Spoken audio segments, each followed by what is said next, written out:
સુરતના બેસ્તાનમાં બનેલ ગૌ હત્યાની ઘટનામાં પોલીસે 2 આરોપીઓની ધરપકડ કરી કાયદેસરની કાર્યવાહી હાથ ધરી છે. સુરતના બેસ્તાન વિસ્તારમાં બનેલી ગૌ હત્યાની ઘટનામાં પોલીસે ઝડપથી કાર્યવાહી કરી 2 આરોપીઓને પકડી પાડ્યા છે. પોલીસની ઝડપી કાર્યવાહીથી આરોપીઓને થોડા જ કલાકોમાં ધરપકડ કરવામાં આવી.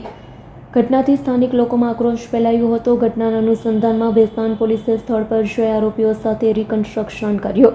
તપાસ દરમિયાન આરોપીઓ ગુનો સ્વીકારી લીધો. જાહેરમાં માફી માંગી.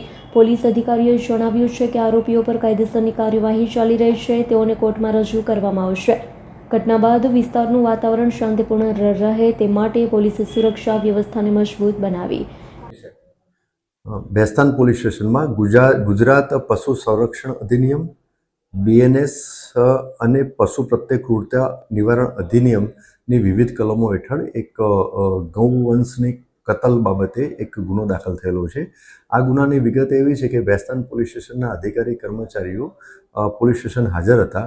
તે દરમિયાન એક સિવિલિયને પોલીસ સ્ટેશન આવી અને એક ઇનપુટ આપેલું હતું કે ભિંડી બજારમાં એક સ્પેસિફિક જગ્યાએ એટલે કે ગુલશનનગર વિસ્તારમાં એક ગાયનું કતલ થયેલું છે અને ત્યાં બીજી પણ ગાયો બાંધેલી છે. આ બાબતે એક સ્પેસિફિક ઇનપુટ આપેલું હતું, જે આધારે સ્થાનિક પોલીસ સ્ટેશનના અધિકારી કર્મચારીઓએ જે બાતમીમાં જણાવેલ જગ્યાએ જઈ અને રેડ કરતા એ જગ્યાએ 2 પશુ કતલ થયેલી હાલતમાં પડેલું હતું. એ પ્રાથમિક દ્રષ્ટિએ ગૌવંશના જણાઈ આવેલા હતા અને તેના સિવાય 2 પશુ એટલે 2 ગાય પાછળના એક ખુલ્લી જગ્યામાં જે ઉપરથી કવર કરેલું હતું ત્યાં બાંધેલા હતા.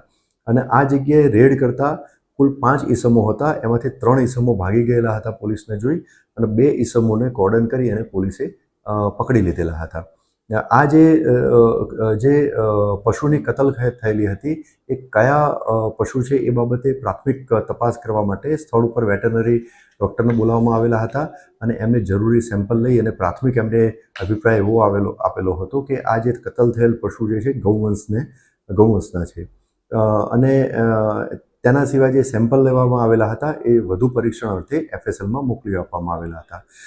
આ મોકલી આપેલ સેમ્પલ ના પરીક્ષણના અંતે આ બંને જે કતલ જે થયેલ હતી એ ગૌવંશના પશુ હોવાનો અભિપ્રાય આવતા બેસ્તાન પોલીસ સ્ટેશનમાં ગુનો દાખલ થયેલો હતો. ટોટલ 5 આરોપીઓ વિરુદ્ધમાં ગુનો દાખલ થયેલો હતો. 5 આરોપીઓ પૈકીના 2 આરોપી જે સ્થળ ઉપર પકડાઈ ગયેલા હતા. તેમના નામ છે સુલેમાન ઉર્ફે સલમાન ઉસ્માન સૈયદ. એ મૂળ છે નાંદુરા, જિલ્લો બુલડાણા, મહારાષ્ટ્રનો વતની છે અને હાલમાં એ રજાનગર વાઠેના સલાબતપુરા વિસ્તારમાં રહેતો હતો. એના સિવાય બીજા આરોપીનું નામ છે સાદિક કાલુ શેખ. એ પણ મૂળ મલકાપુરા, જિલ્લો બુલડાણા, મહારાષ્ટ્રનો વતની છે અને હાલમાં તે ઇકરા સ્કૂલની પાસે ઊનગામ બેસ્તાન સુરત ખાતે રહે છે.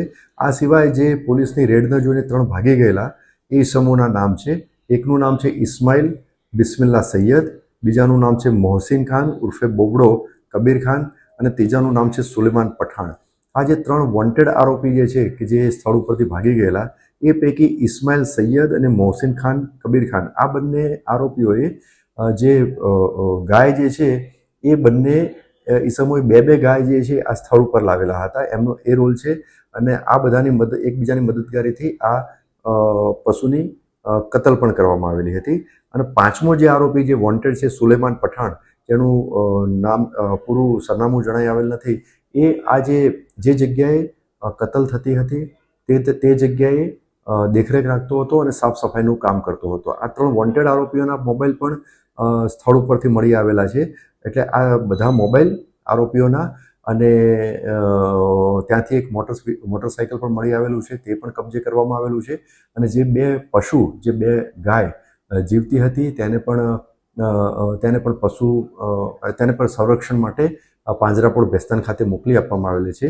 અને જે પશુનું જે ગૌવંશનું જે ત્યાં માંસ પડેલું હતું તે માંસને યોગ્ય રીતે નિકાલ કરવામાં આવેલો છે. જે જગ્યા છે જગ્યા ભાડે પર છે કે પોતાનું? હા, હાલ પ્રાથમિક તબક્કામાં તપાસ છે, પરંતુ આ જે જગ્યા જે છે એ ભાડાની હોવાનું જણાઈ આવેલ છે. પણ આ બાબતના જે પુરાવા જે છે એ મેળવવાના બાકી છે. Bureau report S9 news Surat. અમારી તમામ માહિતીથી અપડેટ રહેવા માટે જોડાયેલા રહો S9 ન્યૂઝ સાથે।